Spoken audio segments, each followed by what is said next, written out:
a gente pensa em vida boa, logo vem à mente o quê? Trabalhar pouco, ganhar muito, ter casa própria, carro próprio, ter filhos, ter amor, ter pets, um passaporte todo carimbado? Pois é, gente, isso é muito comum e não à toa. Mais de 20 anos de pesquisas apontam que a felicidade, marcada aí por conforto e alegria no dia a dia, e o propósito, sustentado por sentido, conexão e impacto no mundo, são de fato as respostas mais comuns quando alguém pergunta: o que é uma vida boa para você? Mas estudos recentes abriram espaço para uma terceira via, a da vida psicologicamente rica, feita de experiências inéditas e transformadoras. Com qual delas você se identifica? Esse é o tema do Interessa de hoje, então vem pro papo.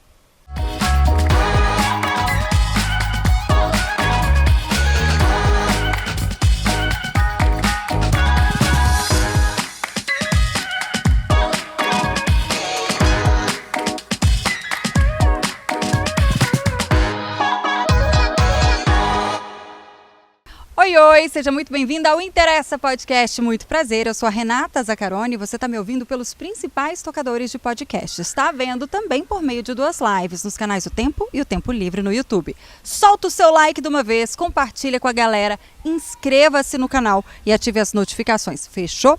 Bora de tema do dia. Shigeru Oishi, professor de psicologia da Universidade de Chicago, um dos maiores especialistas mundiais em felicidade, propósito e cultura de todo mundo, gente. É o cara que vai alugar um triplex na sua cabeça, assim como fez com a minha. É que em meio aos mais de 200 artigos dele, que ele já publicou, os livros já publicados, um estudo muito recente, feito por ele, mostrou que a definição de uma vida boa é, como já era de se esperar, o quê? Relativo! Mas que está emergindo aí uma terceira via, vamos dizer, que até então a gente não considera tanto. Para muito além do que até mesmo as pessoas nos ensinam, que a gente tem que ter um propósito de vida. Não, o que você tem que buscar é a felicidade. A vida psicologicamente rica, voltada para as descobertas transformadoras, experiências inéditas, complexas, mesmo que isso envolva desconforto e instabilidade, é o que muito entende como vida ideal. A perspectiva, ela ganhou força ao mostrar que vidas psicologicamente ricas não são necessariamente super felizes, mas que elas costumam ser, gente, significativas e cheias de história. Ou seja, mais vale você ter o que contar, ainda que não seja lá, assim, uma bela história, do que só ser feliz num lugar de conforto e comodidade. O levantamento feito por Oishi e por Erin Westgate, que é professor assistente de psicologia na Universidade da Flórida, mostrou que 16,8% das pessoas, quando elas são forçadas a escolher, elas preferem a riqueza psicológica à felicidade ou ao propósito. E aí a explicação é simples. Toda boa narrativa envolve desafios, contradições e momentos de mudança, ingredientes que tornam a vida muito mais interessante. E uma coisa exclui a outra? Quem vai responder é o nosso convidado do dia. Eu tenho que escolher só uma vida psicologicamente rica? Ou eu posso ser feliz, ter um propósito e escolher uma vida psicologicamente rica?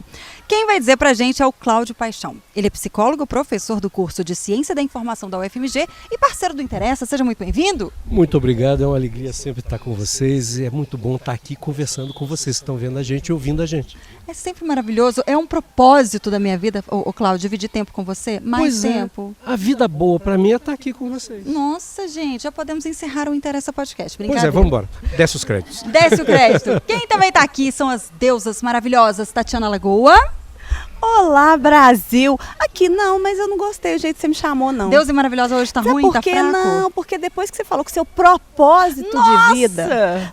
Vou ter que levar o patamar. A sua felicidade está embasada no tempo que você passa com o Cláudio. O que é isso? Mas você sabe que com você eu tenho uma vida psicologicamente rica, né? Ah, porque a gente divide muita experiência. Melhorou muito. Nossa, eu tô de parabéns.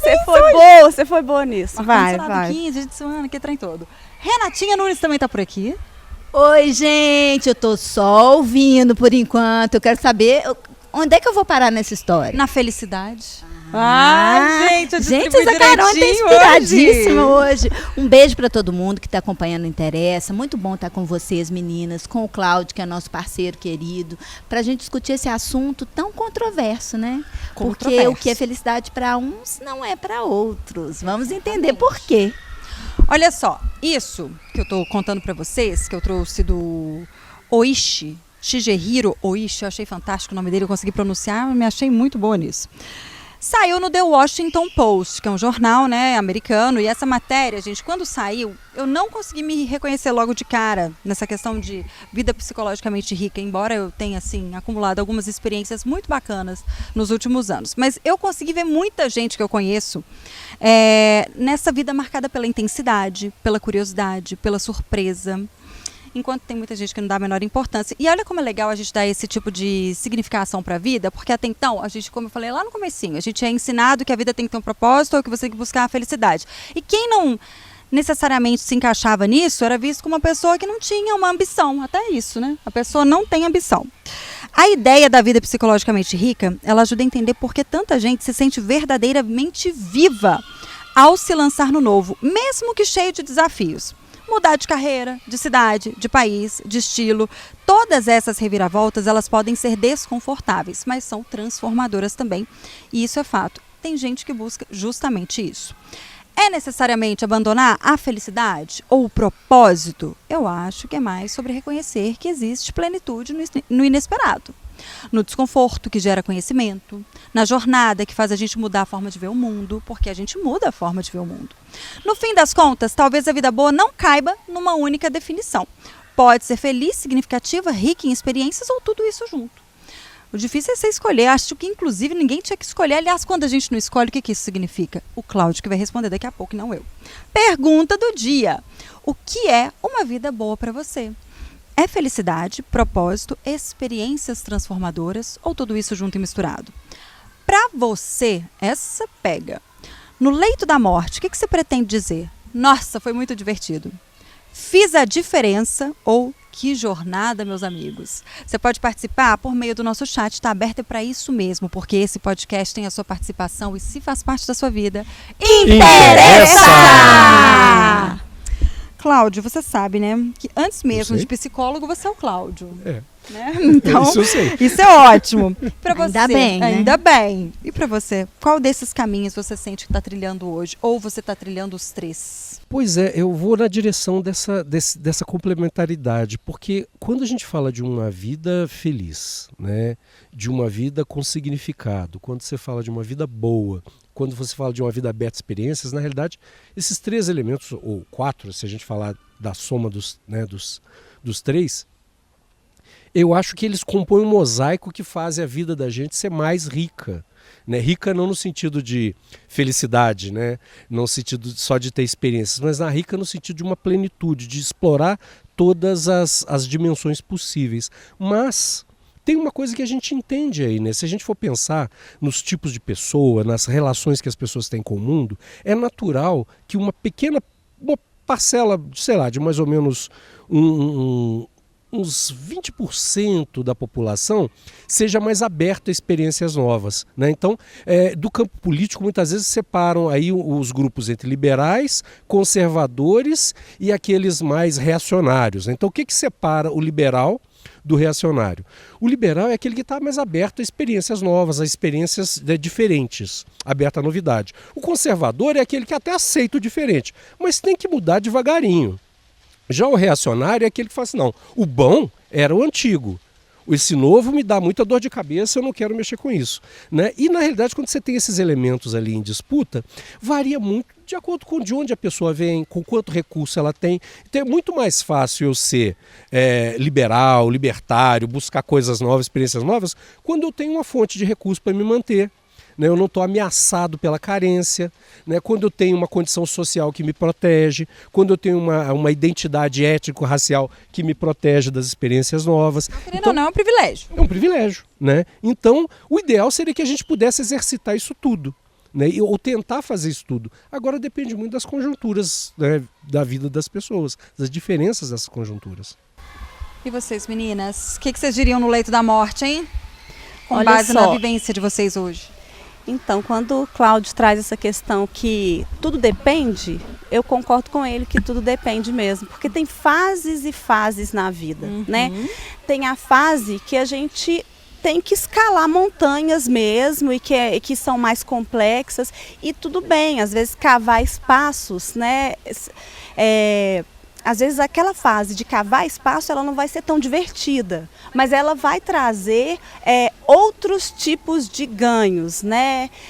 Só que aí, por outro lado, também, depois que você já termina de escalar, tem aquele momento que você chega na sombra. E a escalada, gente, ela pode ser de tudo, tá? Quem está procurando, quem quer ter um filho, por exemplo, a escalada pode ser o processo para tentar ter um filho. Quem está querendo mudar de emprego, ou quem está, sei lá, fazendo um curso. Para cada um, a escalada é uma coisa, né? A vida é movimento, né? Então eu acho que é difícil, ao fim da vida, a gente chegar e definir a nossa vida em uma única frase, porque o ideal é que a gente tenha passado por todas elas. Eu quero, na hora, né, no meu leito de morte, porque eu quero viver muito ainda, eu quero que eu já tenha cansado tudo que tinha que cansar, então aí tudo bem, tomara que eu esteja na fase só diversão.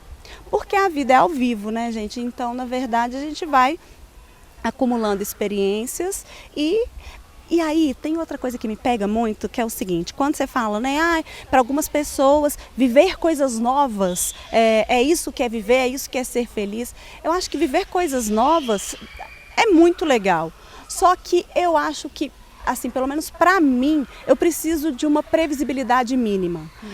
E aí talvez isso tenha a ver com o que o Cláudio falou. Total. Eu não tenho certos privilégios. Eu sei que eu preciso muito cavar o meu lugar no mundo. Eu não tenho essa máscara que me protege, né? Então, neste sentido, eu preciso, para eu viver o novo, eu preciso ter a certeza que tem alguma garantia, alguma previsibilidade, porque senão eu não curto tanto o novo. Estou total de acordo com você, essa retaguarda para mim é super necessária. Eu acho que ela é necessária, sim, de maneira geral para todas as pessoas, para a maioria delas, pelo menos, essa sensação, porque ela traz um certo conforto, né? É como se a gente soubesse onde estamos pisando. Mas eu acho que eu escreveria assim, vivi, vivi e vivi. Porque eu acho que a gente precisa experimentar a vida, né? Tem muita gente aí sentada no sofá olhando a vida passar, e eu não quero isso para mim, né? Então eu acho que essa intensidade, às vezes a gente reclama, né, gente? Eu estou trabalhando tanto, mas que bom que eu estou trabalhando tanto, né? Que bom que eu posso trabalhar, que eu posso desfrutar de experiências, que eu posso estar... Às vezes eu quero fazer uma coisa que falando aqui para o Cláudio, me deixa um pouco angustiada, é que às vezes eu quero viver tudo. Eu quero que o tempo, multiplicar o tempo, para que eu possa fazer tantas coisas, né? Para que eu voltei a estudar agora, estou fazendo uma pós, tenho trabalho, tenho a relação com a família, com os amigos, que eu não quero deixar de fora, porque conexões são importantes para mim, são assim, pontos essenciais, são pontos fundamentais. Colher do outro, estar com o outro, entender o outro, ouvir, falar, trocar, para mim é um ponto importantíssimo da vida boa, né? Estar com quem te ama, de espalhar amor para essas pessoas, isso faz da minha vida melhor. Mas, ao mesmo tempo, eu tenho muitas vidas numa vida só, eu tenho muitas coisas ali acontecendo. Então, isso realmente, às vezes, é aflitivo, porque eu queria que desse tempo para tudo, né? E o dia só tem 24 horas e a gente ainda precisa dormir. Tem esse pequeno detalhe. Mas eu compreendo também, eu sempre tenho um pé atrás na hora de fazer coisas novas, mas elas são um desafio muito instigante para mim, porque eu acho que tira a gente do nosso lugar de conforto, mesmo que vá dar errado, Tati, mesmo que a gente vá ter emoções ruins, que a gente fique triste ou que a gente se sinta frustrado. Eu acho que até isso é importante no processo, porque essa frustração vai fazer a vida da gente ficar melhor. Né? A gente, às vezes, tem esse medo da antifragilidade, né? A gente não pode ser frágil, não pode se mostrar com dor, porque isso não é sinônimo de sucesso, né? Mostrar sua vulnerabilidade te coloca num lugar estranho no mundo que a gente vive. E por que não ser vulnerável? Se isso faz parte das nossas experiências e nos levam para o caminho melhor, eu acho que a vida boa é isso, é a gente poder ser o que a gente é e ir se encontrando nessas diferentes fases que vocês trouxeram aqui muito bem. Comente. Não, eu acho isso interessante, né? Quando vocês falam primeiro, da narrativa, né? A gente está acostumado com histórias em que tem uma peripécia. Né? Então a gente costuma associar uma vida boa a uma vida que tem uma peripécia. Aí quando vocês falam do tempo, né, da época da vida de cada pessoa, quando, por exemplo, a pessoa está com filhos, com criança pequena, com alguém que depende dela, um parente idoso, é muito difícil ela pensar em viver uma peripécia, porque aquele momento já é uma peripécia em si, né, e ela precisa cuidar daquele indivíduo ali. Então ela quer estabilidade, ela quer sossego, ela quer tranquilidade para poder dar conta daquela tarefa e se sentir bem cumprindo aquele papel. Quando você é jovem, você tem alguém que, vamos pensar numa pessoa que tenha condições socioeconômicas, né, equilibradas. Você pode ousar, você pode experimentar. Quando você já tem uma vida realizada, você pode cometer, né, pequenas ousadias. Agora, isso que você falou, Renata, no final, é muito interessante, né? A vida psicologicamente rica é uma vida que é construída a partir do desafio, né? Quando tem um desafio, você aprende mais, você ganha uma resistência à frustração, você ganha um equilíbrio emocional maior, que é bem diferente de uma pele frágil, uma pele sensível, que é desenvolvida quando a gente não tem desafio nenhum. Então a gente fica muito frágil. Então aquilo que deveria ser um desafio criativo para as pessoas que têm uma pele mais resistente, uma casca mais grossa, para essas pessoas é uma coisa terrível, uma tragédia. Ela descompensa, ela descontrola. E aí a gente vai no último ponto que vocês mencionaram. Eu achei muito legal como vocês três conversam sobre a mesma ideia, que é a ideia digamos assim, da maturidade que a pessoa tem naquele momento. Então, a vida boa, o tipo de vida boa que vai ser para uma pessoa, depende da experiência, da forma, da construção da personalidade dela naquele momento e que ela fez ao longo da vida. Então, não tem como você criar uma régua para dizer, olha, a vida boa para você tem que ser essa. Não, né? Depende do momento da vida, depende da história e depende também do tanto que ela construiu. Então, o crivo é diferente de pessoa para pessoa. E eu acho que tem eu acho que dá pra gente fazer um parênteses também, que assim, a maturidade emocional, qual que é o termo dessa? O termo que... Vida psicologicamente rica. Vida psicologicamente rica, ela não necessariamente vai ser construída só dentro de mudanças, né? Porque às vezes as pessoas estão em casa, né, vivendo ali a mesma vida, entre aspas, ao longo de toda a existência, mas nunca vai ser a mesma vida, porque mesmo que você não mexa nada, você vai passar por coisas que a vida vai te impor, seja a perda de um ente querido, seja o nascimento de alguém, seja, enfim.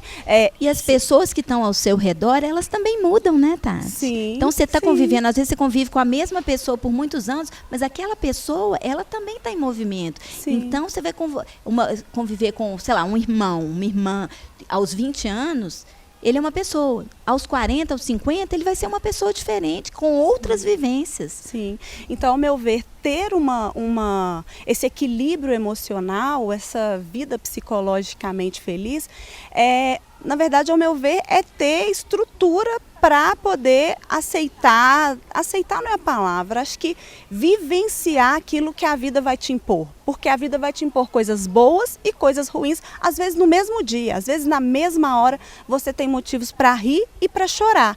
E aí, às vezes, a gente pensa assim, mas e aí a gente escolhe se vai rir ou chorar. Não necessariamente, porque às vezes esse discurso eu escolho estar do lado positivo, fica parecendo que algumas pessoas têm uma capacidade divina de serem felizes, quando na verdade é tudo ocasional, é tudo cultural, é tudo sociológico, é tudo quem é você, onde você está, o que lhe foi ofertado, né? Então, assim, eu acho que dá para a gente construir esse caminho psicologicamente seguro e feliz, dentro das caixinhas que a gente consegue ter acesso. Porque alguns vão ter caixas infinitas, alguns vão chegar... Abre e não sai de lá, né? Alguém vai poder... né? A gente tem um país muito diverso, então a gente vai ter pessoas que o mundo é o limite. Você pode... eu vou fazer um intercâmbio hoje, amanhã vou para tal lugar, amanhã vou para... Mas para outros, essa possibilidade não existe, mas existem outras possibilidades dentro daquela caixa. Você falou sobre isso, eu lembrei da publicação do The Summer Hunter, que eles colocaram justamente sobre essa vida boa. E um dos tópicos deles da vida psicologicamente rica envolve abraçar desconforto como parte do crescimento, ler livros que desafiem as suas crenças, que são coisas menores, não só necessariamente viajar e se expor às novas culturas, essas coisas grandes que envolvem outras, né, realidades financeiras. Conhecer pessoa diferente, se abrir e mudar de ideia, aceitar propostas inesperadas. É muito amplo esse conceito, gente, da vida psicologicamente rica. E a Tati trouxe que muitas pessoas não vão ter, às vezes, condições, né, para ter vivências diferentes, que é real, mas essas pessoas conseguem muitas vezes encontrar felicidade em coisas tão simples, tão pequenas, e eu acho isso tão incrível, né? Porque isso mostra também essas diferenças, essas discrepâncias, né? E às vezes tão grandes no nosso país, mostra também como as pessoas se reinventam. Como é possível se reinventar e encontrar coisas boas dentro de cada contexto. Sim. Eu acho que tem uma relação direta, quando você fala de o que é uma vida boa, né? Com um conceito que é um dos conceitos mais antigos da cultura ocidental, que é o conceito de ética, né? Para os gregos, ethos, a palavra ethos dela pode ser escrita de dois jeitos, com duas letras, eta e epsilon, e com dois significados diferentes. Um deles é o ethos, né, significaria qual que é o lugar que eu ocupo no mundo. E o outro quer dizer qual que é a vida boa de ser vivida. Né? Então, quando eu falo de ética, tem a ver com isso, com como eu vejo o meu lugar no mundo. Né? Que lugar que eu ocupo aqui? E a partir dessa minha visão, né, eu vejo qual que é a vida boa de ser vivida. Então, dependendo de como eu construo a minha visão de mundo, eu vou encarar o modo de eu viver de uma outra forma. Né? Então eu acho isso muito rico. E quando a gente começa a conviver com os outros, a gente vai escolhendo formas de viver. Eu convivo com vocês já há alguns anos. Né? Nessa convivência, nós escolhemos formas de nos relacionar e a partir dessa escolha desenhamos um pouquinho do que é a vida boa. Então vida boa para mim, e agora sem brincadeira nenhuma, a gente começou brincando sobre isso, né? É poder estar aqui com vocês no meio da semana, né? Num horário da tarde, né? Eu consegui sair do meu trabalho, vir aqui conversar com vocês, ter uma experiência legal e voltar. Isso compõe alguns dos elementos que desenham a minha vida boa. Né? Eu gostaria, inclusive, que todo mundo pudesse ter isso. Isso é outra dimensão. Né? O ethos ele envolve a gente pensar no que a gente gostaria que as outras pessoas pudessem desfrutar. Né? Então, não desenhar o que elas devem fazer. Isso já é imposição. Mas eu pensar que, olha, eu posso fazer isso. O ideal seria que todo mundo pudesse fazer isso também. Eu tenho essa sensação também, às vezes, quando eu faço coisas que me dão prazer ou que deixam o coração quentinho, eu penso isso, nossa, eu queria dividir isso com as outras pessoas, eu queria que as outras pessoas sentissem isso. Porque às vezes é uma sensação ali, em pequenas coisas, gente, às vezes um vento na cara, um vento no rosto, um pé descalço, ações tão simples assim que fortalecem, né? Que trazem uma energia. Eu acho que isso é muito incrível. E eu acho que o que às vezes coloca as pessoas em caminhos muito opostos é que eu vejo que hoje em dia esse conceito de felicidade ele ficou tão forte e uma felicidade muito abstrata, sabe? Muito distante. Eu preciso ser... o que você quer da sua vida? Às vezes você pergunta para uma pessoa, o que você quer da sua vida? A pessoa fala assim, eu quero ser feliz. Como se alguém fosse feliz plenamente o tempo todo. Ninguém é feliz plenamente o tempo todo. Acho que a gente vive momentos. Aliás, porque se ela for feliz o tempo todo, ela não vai reconhecer a felicidade, porque vai ser tudo muito chato. Porque eu não tenho as aventuras, as peripécias para poder se achar bem, né, em algum momento. Eu não queria, não. É porque eu tive dor ontem que eu gosto de não ter dor hoje. Né? Exatamente. Sabe que eu assisti um vídeo de um rapaz falando justamente isso, assim, falando que algumas pessoas têm uma capacidade, na teoria dele, é uma capacidade até nata de vivenciarem a felicidade no simples. E aí ele dá esses exemplos, ele fala, por exemplo, você caminhar na chuva. Algumas pessoas são extremamente felizes por poder caminhar na chuva. Outras vão ver a chuva como uma coisa terrível. Mas o que torna essas pessoas mais sensíveis? Então, no vídeo ele não chegou a contar isso, mas o que ele do falava? Cláudio, então, O Cláudio vai explicar pra dele. gente. Mas o que eu achei incrível dele comentar é dessa dimensão de a gente treinar essa capacidade de ser feliz com o que a gente tem aqui, com essas pequenas coisas, sabe? Ou seja, uma habilidade que pode ser trabalhada. Ele fala no início lá que algumas pessoas têm isso nato mais fortemente, mas aí tem mesmo. porque a gente conhece pessoas às vezes que vivem situações desafiadoras demais e que estão de fato, de um jeito que você olha e fala assim, não, eu no lugar dessa pessoa estaria desesperado. No chão, né? Existe mesmo, mas aí eu queria trazer isso para você, Cláudio, se é uma habilidade que a gente pode trabalhar, né? Porque senão às vezes, né, no auge aí dos nossos X anos, a gente vai olhar e falar, ixi, não tem essa característica, deu ruim. E aí, mais que isso, a gente pode trabalhar, ou se tem gente que pode trabalhar e melhorar, e se tem gente que piora ao longo dos anos. Bom, sempre tem gente que piora, né? A gente sempre consegue piorar. A gente acha que a vida é sempre um progresso constante e não é. A gente tem altos e baixos, né? Inclusive eu posso estar maduro emocionalmente, mas intelectualmente está imaturo. Eu posso estar maduro intelectualmente. Quantas pessoas geniais do ponto de vista acadêmico a gente conhece e são umas antas do ponto de vista emocional, né? O que a gente mais vê. Então tem gente de toda cor, raça de toda fé. Eu brinco, né? Batuque de rock and roll e guitarra de candomblé, que é inclusive a gente Vai inverte, lá, prazer. né? Agora, o que eu acho interessante é quando você fala assim da pessoa que anda na chuva e sente prazer em andar na chuva, eu sou muito maslowiano. Tem um psicólogo americano, um velhinho muito simpático chamado Abraham Maslow, já morreu há muito tempo, que nunca desenhou pirâmide. Então, se o seu professor ensinou para você na escola que tem uma pirâmide Maslow, ignora o seu professor. Maslow nunca desenhou pirâmide. Pirâmide é igual chifre, é uma coisa que puseram na sua cabeça. Denúncia. Né? Não existe. Denúncia. Porque aqui também é informação.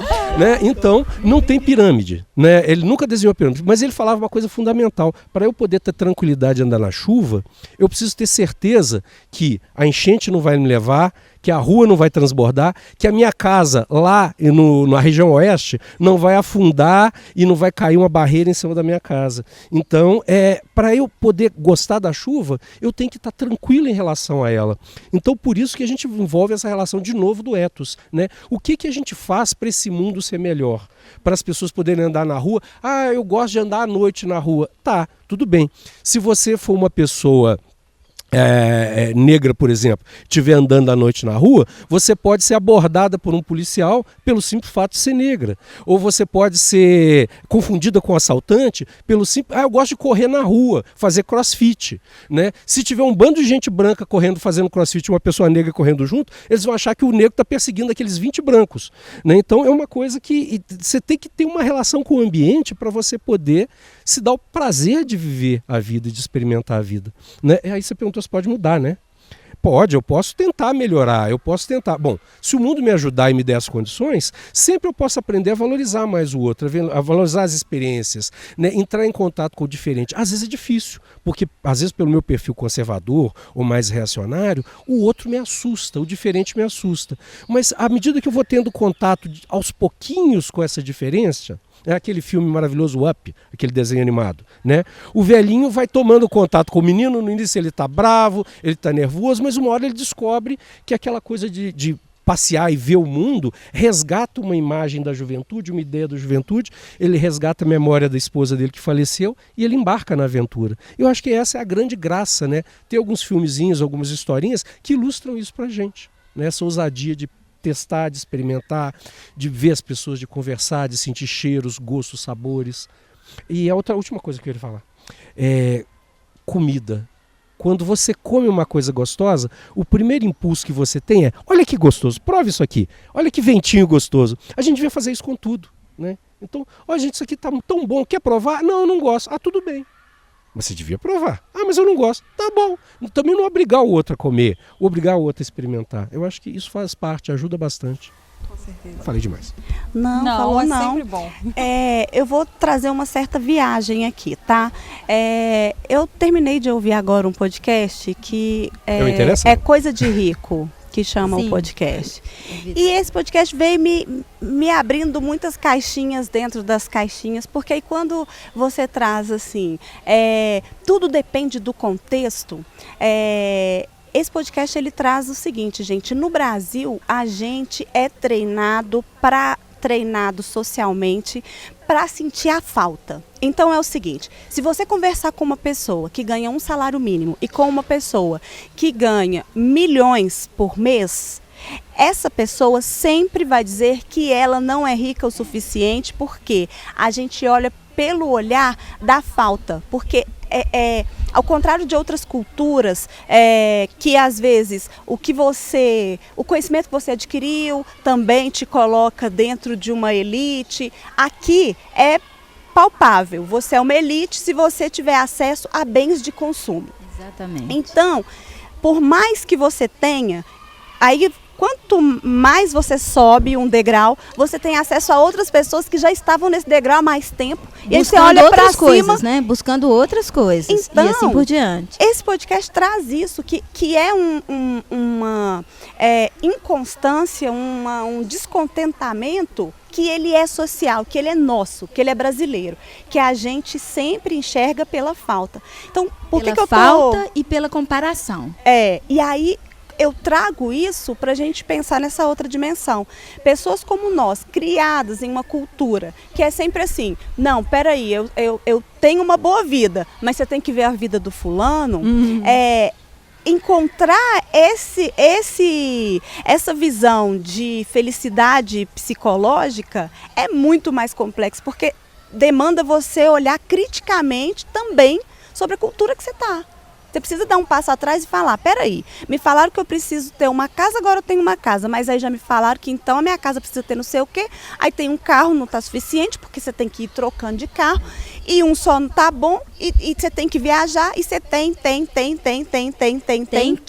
Tem que. Isso não para nunca. Você entra você entra num ciclo, um redemoinho sem fim. Né? E aí você vai se achando pior, se achando pobre, né? Porque o fulano é que tá rico, porque ele trocou o carro, ou ciclano.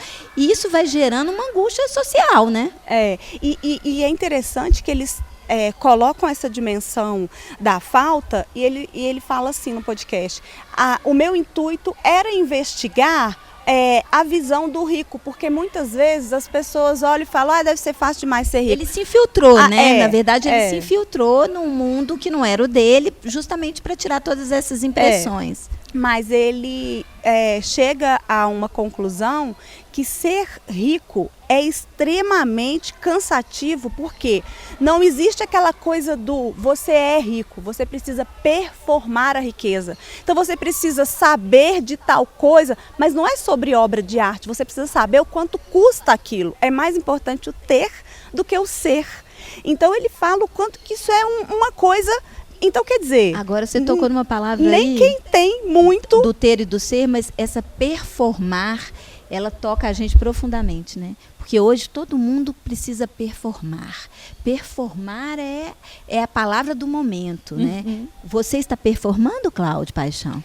O que você pensa a respeito da sua performance? Eu sempre performo. Eu acho que o Nietzsche, né, o filósofo, tem muito para ajudar a gente nisso. Ele falava de uma ideia de que o que define a nossa ação no mundo, na maioria das vezes, é a performance. O que deveria ser explorado era a ideia de uma transvaloração, ou seja, a partir de quais valores eu performo. Tem um monte de valores que impuseram pra gente. Por performar é chato demais, né? Cansativo. E você está repetindo um padrão que não tem a ver com o que você sente, o que você é. Então, na medida em que você tem vários valores, você escolhe aqueles valores que se adequam mais à sua percepção de vida ou aquilo que você tem em mente, né? Você pode abraçar esses valores, não há problema.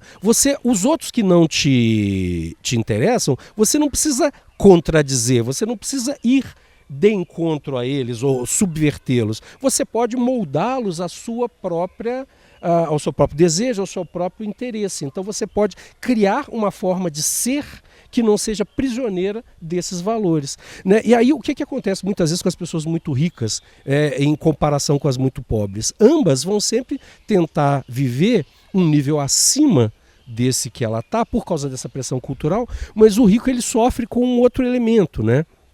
Que na medida em que ele vai subindo nessa escala de desejos, mais difícil é encontrar algo que o satisfaça, né? Então é uma condição muito parecida com a sociopatia, né? O que o sociopata tem? Ele tem um problema de que ele começa a manipular o outro para tirar prazer para ele.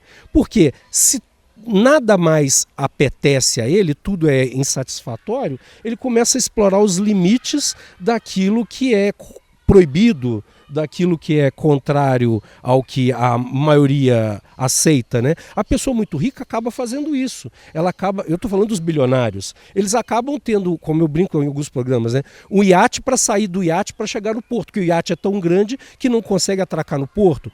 Aí ele tem não sei quantos jatinhos, e aí tem as pessoas, elas passam a ser objeto de manobra. Então eu me interesso por uma de vocês, não me interessa o seu interesse, interessa que eu quero eroticamente, amorosamente uma de vocês e vou tentar obrigar de alguma forma vocês a estarem comigo. A gente pensa, não, isso é coisa de filme. Não, isso acontece o tempo todo. Olha a biografia dos nossos grandes bilionários pelo mundo, olha um pouco o que acontece na vida deles, né? E tem a ver com esse limite do que é feliz. São pessoas muitas vezes infelizes, doentes, né? Tão doentes como aquela pessoa que é pobre, não tem nada e que está em busca, sei lá, do mínimo para sobreviver, né? A gente tem que pensar nessas diferenças de gradação. E, mais uma vez, pensar num mundo onde isso seja feio. Então, eu sonho com um mundo em que ser podre de rico e fazer esse tipo de coisa seja feio. Bonito seja ser de boas, de boinhas, como o pessoal diz, né? Equilibrar a felicidade, equilibrar o sentido da vida e equilibrar a experiência rica, psicologicamente rica. Estava pensando aqui enquanto você estava falando igual a Tatiana, deu uma viajada, porque muito recentemente a gente gravou um programa falando sobre quintais. E como que a pandemia da Covid-19 mudou a nossa relação com os quintais. Eu acho que vocês devem se lembrar quando a gente fez esse programa. Sim, há muito tempo. E as pessoas passaram a dar mais valor para esse espaço que antes era só para colocar roupa no varal. E eu queria saber da sua parte, assim, se você acha que a pandemia da Covid fez as pessoas passarem a dar mais valor às experiências na medida que elas puderam finalmente sair de dentro de casa. Eu acho que naquele momento, sim. Quem viveu aquele momento teve um impacto muito grande, né? Quem pôde viver o isolamento social, porque teve muita gente que não pôde, né? A sociedade não permitiu, infelizmente. Mas as pessoas que viveram tiveram experiências diferentes. Então a gente pode, por exemplo, observar os garotos e as garotas que eram jovens na época do isolamento social e que ficaram em casa. Alguns que já tinham essa experiência, por exemplo, da adolescência ser construída e ter rede social, ter esses relacionamentos grupais, sentiam muita falta de voltar para esse relacionamento. Aqueles que passaram a adolescência, o auge da adolescência, nesse momento de confinamento, estão com muita dificuldade de enfrentar o quintal, enfrentar a rua, porque a vida deles, durante aqueles 2, quase 3 anos, foi construída no virtual. Então, enfrentar o contato olho no olho, enfrentar uma situação como essa de exposição, onde está sendo, né, a relação é direta, sem edição, é muito difícil, né? Porque na rede social, no mundo virtual, você sempre tem como editar. Mas então, isso vale para todos nós. Eu acho que, para além desses jovens, falando de maneira geral da pandemia, eu acho que a gente viveu um momento muito solidário, onde as pessoas se desconstruíram, como seres humanos, assim, se desconstruíram, começaram a repensar. Naquele momento, nossa, vai ser diferente, eu vou aproveitar mais as coisas simples da vida, eu vou olhar para o outro com um novo olhar, um olhar mais leve, de maior compaixão. Só que eu acho que isso foi temporário. Eu acho que hoje, eu acredito muito que isso passou. As pessoas têm memória muito fraca. Né, a memória seletiva. Essa memória seletiva. E eu acho que hoje, sim, a gente entrou realmente de volta naquele ritmo frenético de vida e as pessoas se esqueceram de um passado muito recente. Eu acho que essa solidariedade ela está desaparecendo de novo e dando cada vez mais lugar à reclamação, essa comparação que a Tati trouxe, ao querer sempre mais, sabe? Aquele momento que a gente viveu de pensar mais no ser eu acho que ele já sumiu, infelizmente. Claro que existe, né, nas proporções, mas eu acho que na pandemia isso estava muito forte, era muito significativo e hoje as pessoas perderam a memória em relação a isso. E sabe por que eu acho que piorou também? As pessoas acabaram se isolando por um período, algumas continuaram isoladas emocionalmente, eu quero dizer. Tem um grupo de pessoas que começou a trabalhar de casa, por exemplo, em home office, e perdeu esse contato com o outro, e de certo modo, depois disso veio essa grande epidemia da solidão, né? Então, enxergar o outro só é possível se você estiver efetivamente em contato com ele. Não dá para fazer isso pelas telas, né? E você usou aí um termo também na hora que você citou aí esses vários perfis de coisas que podem ser essa segurança emocional, né? Você falou também de uma coisa que é um desafio, que é conhecer novas pessoas. Queria trazer esse ponto. Cláudio, muita gente acha, sei lá, as pessoas na nossa idade, na nossa geração, que é mais próxima, né? Você se envelheceu nessa fala. Não... Mas eu estou na metade da minha vida, com certeza. Eu estou aí com 51 anos, eu acho que eu já estou na metade. Espero estar na metade, porque ainda quero viver muito. Mas tem gente que entende que agora eu já fiz os meus amigos e eu não quero mais conhecer pessoas novas. Vou conhecer ele no trabalho para ter uma relação superficial, porque não tem jeito, né? No trabalho existe esse movimento, mas eu não quero fazer novos amigos. Eu percebo isso, que eu, Renata, quero, mas eu percebo muita gente ao meu redor que tem preguiça de se relacionar, preguiça de conhecer gente nova, preguiça de começar novos relacionamentos, porque acha que já deu, porque acha que não tem idade mais para isso. Eu queria que você falasse um pouco disso, de como a gente estabelecer novas relações em qualquer idade da vida e o quanto isso pode influenciar para uma vida boa. Eu tinha falado dos adolescentes porque eles são um retrato muito evidente dessa dimensão da pandemia que a gente falou, né? Mas isso vale para todos nós. Realmente houve esse recolhimento e aí sair para o mundo de novo é bem difícil. Agora, como conhecer novas pessoas, como se lançar para frente? Eu acho que o principal movimento talvez fosse a gente não ter medo do outro, né? Não ter medo no sentido de o outro não vai te contaminar. A outra pessoa não é contagiosa, né? Então, o que a pessoa faz, o que ela come, como ela se reproduz, isso não vai te atingir de forma alguma, a menos que você queira interagir com ela nesses níveis. Como ela se reproduz é muito bom. Né? Então, como que ela vai interagir? Você escolhe o nível de interação, mas o fato de uma pessoa ser diferente, ela não vai te atingir de forma alguma. Inclusive, pode ser até que você descubra que aquela pessoa que é absolutamente diferente de você, com quem você não tem nada a ver, pode ser uma pessoa agradável, divertida. Não é para você morar com ela, casar com ela. Não, é para você conversar 10 minutos e sair dali mais leve. Né? E essa pessoa sair dali mais leve e fala, puxa, aquele cara totalmente diferente de mim, aquela mulher totalmente diferente de mim, é uma pessoa... Ok, legal, massa. As novas visões de mundo que a gente ganha em contato com novas pessoas. E a gente enriquece. Né? Quanto mais ferramentas a gente tem, mais repertório a gente tem para viver a vida, né? Mais ferramentas a gente tem para abrir as portas que estão trancadas, para consertar aqueles carros quando eles dão defeito. Né? Não são as portas de verdade os carros que a gente dirige. É o motor que leva a gente para frente, né? E os caminhos que a gente vai trilhar. E aí, eu conhecer vocês me dá ferramentas para isso. Conhecer os meninos aqui atrás das câmeras, né, ajudam a gente para isso. Conhecer as meninas da produção, a moça da portaria, as crianças estão gritando loucamente ali, né, o Herodes ia adorar elas, mas ajudam a gente a viver mais, viver melhor, viver mais feliz. Sim. E aí, você falou das crianças, eu dei uma perdida aqui no meu raciocínio, eu vi que você foi e voltou. Eu fui e voltei. Eu realmente me perdi no raciocínio. Eu tenho uma pergunta. Posso fazer? Por favor. A gente está falando de vida boa, mas conhecemos pessoas, eu aposto que quem está ouvindo a gente, vocês aqui, todos nós conhecemos pessoas especialistas em reclamar.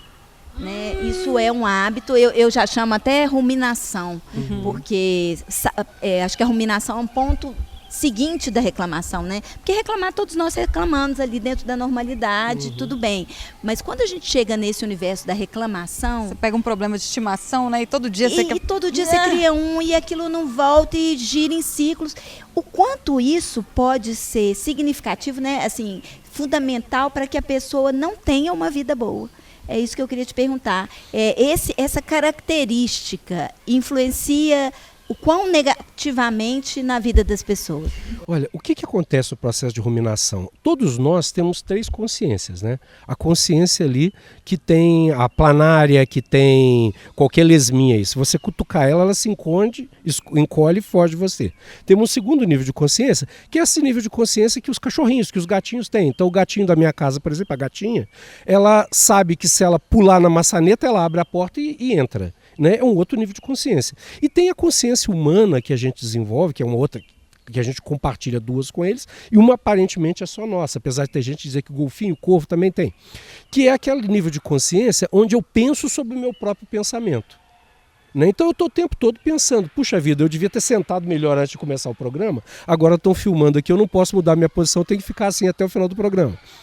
No, com a cara no sol. Pode mexer, levanta, exemplo. Mas aí, esse pensamento é o pensamento que aparece na ruminação. Só que na ruminação eu fico preso num ciclo. Eu fico pensando. Então, pessoas ansiosas ou pessoas com depressão, elas ficam com aquele ciclo. No caso da depressão, é um pensamento de ruína. Né? No caso da ansiosa, nossa, eu devia ter feito isso. Puxa vida, e agora vai dar errado. Nossa, e se eu tivesse resolvido isso, não tinha dado. E a pessoa fica naquele ciclo. O que acontece? Isso tira a gente a possibilidade de refletir, de pensar sobre outras coisas. Então, isso afasta a mim da relação com o outro, porque eu estou preocupado com esse negócio e não consigo me soltar, e me afasta de aprender outras coisas, porque eu não consigo pensar em outras coisas, que eu estou preso naquilo.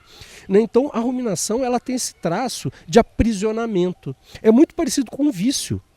Eu me lembro de um casal amigo meu que viciado em café. Então nós fomos à feira da Afonso Pena, né, passear na feira, e eles chegaram lá, com 15 minutos eles saíram, porque eles tinha que ser café expresso, não podia ser café normal. Achar um café expresso no centro de Belo Horizonte no domingo é bastante difícil.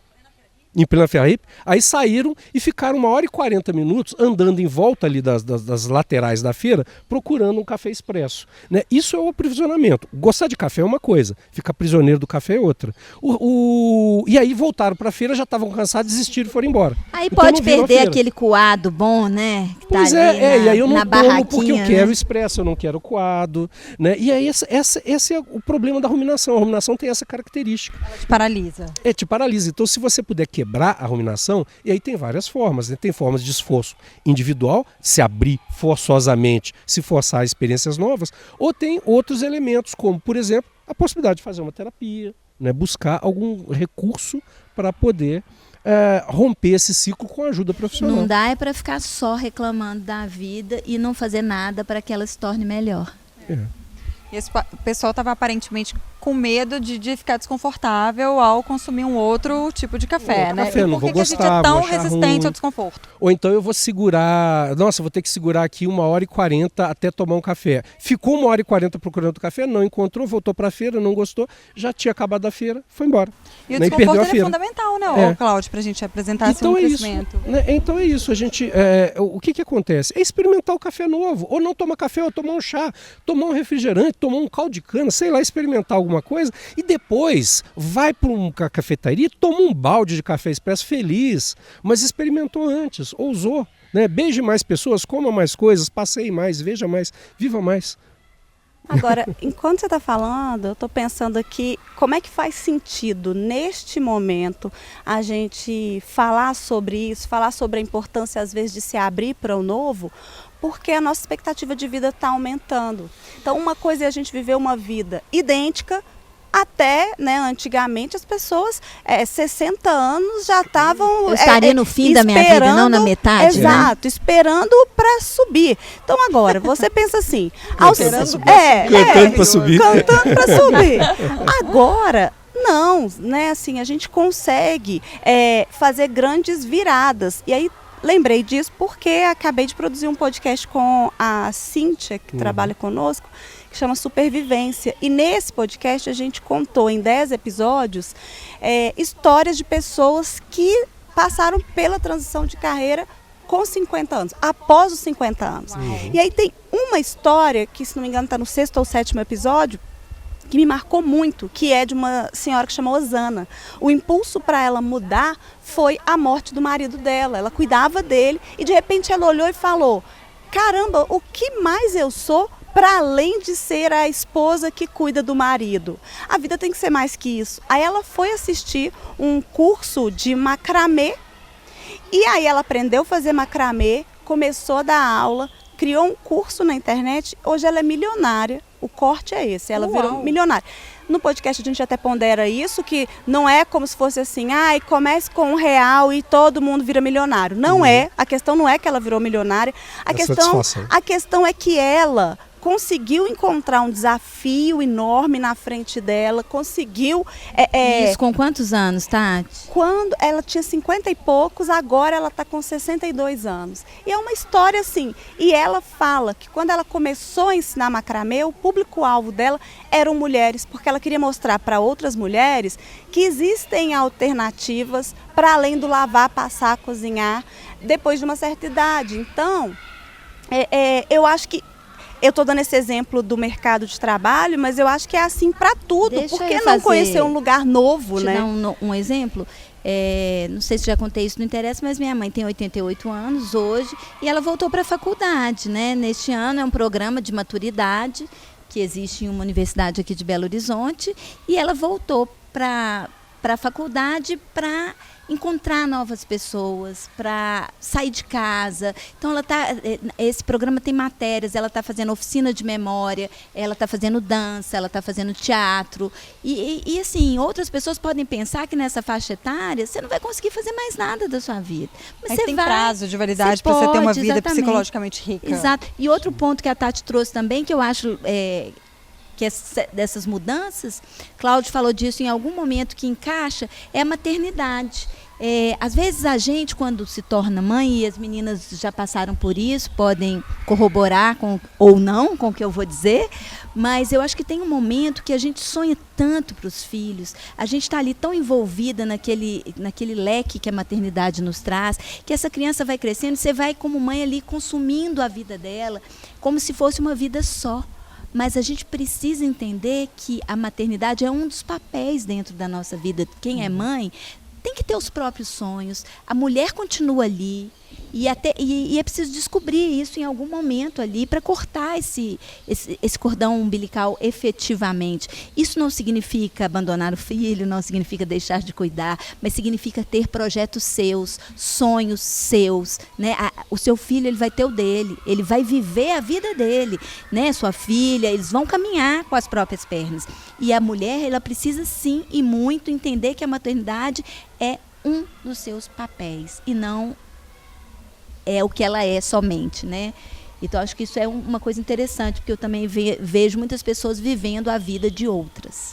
Isso que vocês falaram é muito legal, porque eu me lembrei da Dona Onete. Eu não sei quem viu aí recentemente aquele show que foi feito dentro de uma flor de Vitória Régia, no Pará, no meio do Rio e tal. A Dona Onete, aquela senhora que canta na cadeira de rodas, ela foi casada, viveu uma vida tradicional até o marido dela morrer. Quando o marido dela morreu, eu não vou entrar no mérito da qualidade do casamento, me parece que não era boa, né? O cara não era lá grandes coisas, mas o interessante é que quando o marido morre, ela resolve fazer o que ela sempre gostou, que era cantar, era compor, né? E aí ela se torna aquela pessoa incrível que inspira um monte de gente. Hoje, mesmo na cadeira de rodas, canta e anima as pessoas com músicas interessantíssimas que falam da cultura dela. E é um emblema, né? Ela é talvez a mais viva representação para o Brasil da cultura do Pará. E a geração dela, assim como a da minha mãe, é uma geração onde as mulheres elas eram muito submissas aos maridos, né? Certeza. Existia esse clima também. A mulher ela não podia ser protagonista da própria vida, porque o cuidar vinha na frente, mesmo que ela trabalhasse fora. Minha mãe foi professora a vida inteira, mas o protagonismo na família era do meu pai.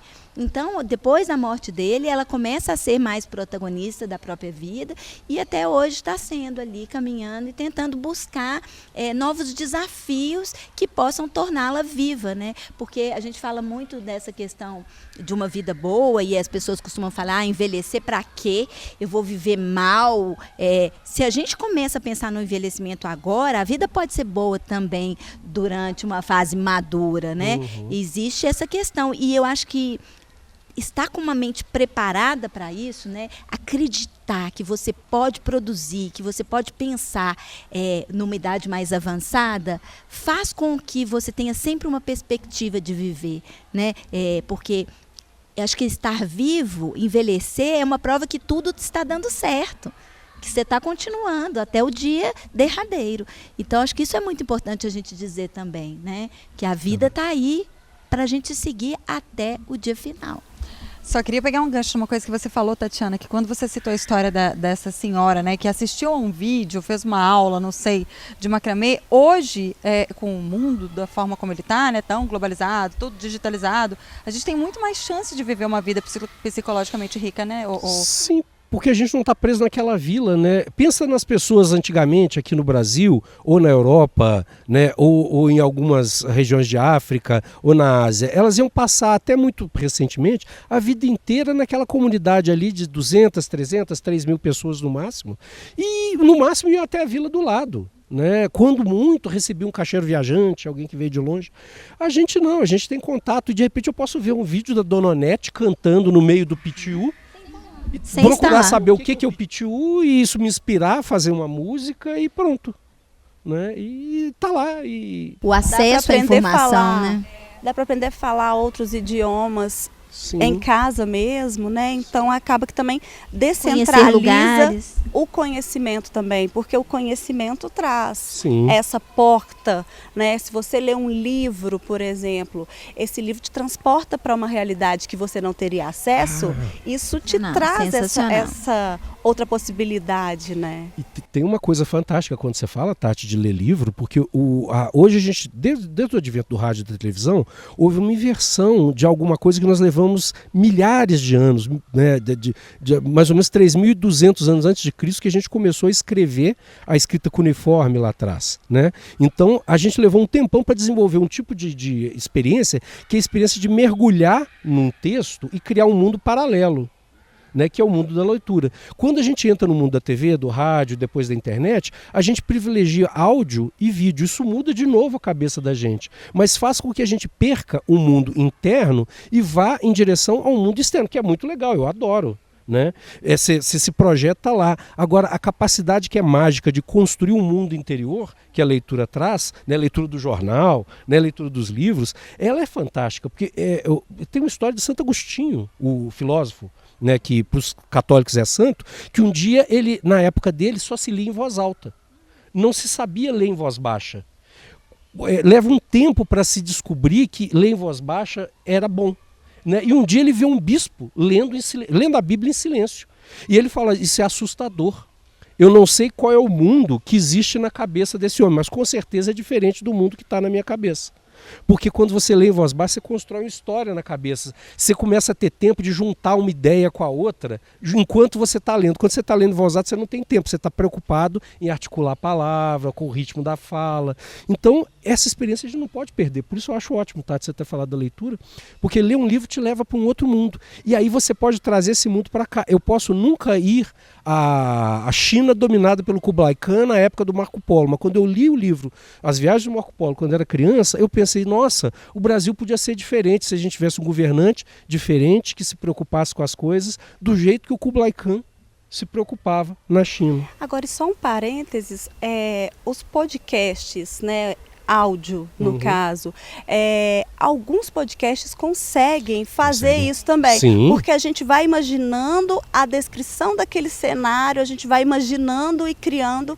E eu acho que é interessante Sim. também porque inclui pessoas que não são plenamente alfabetizadas, né? Claro. Eu acho que esses elementos todos são importantes, né?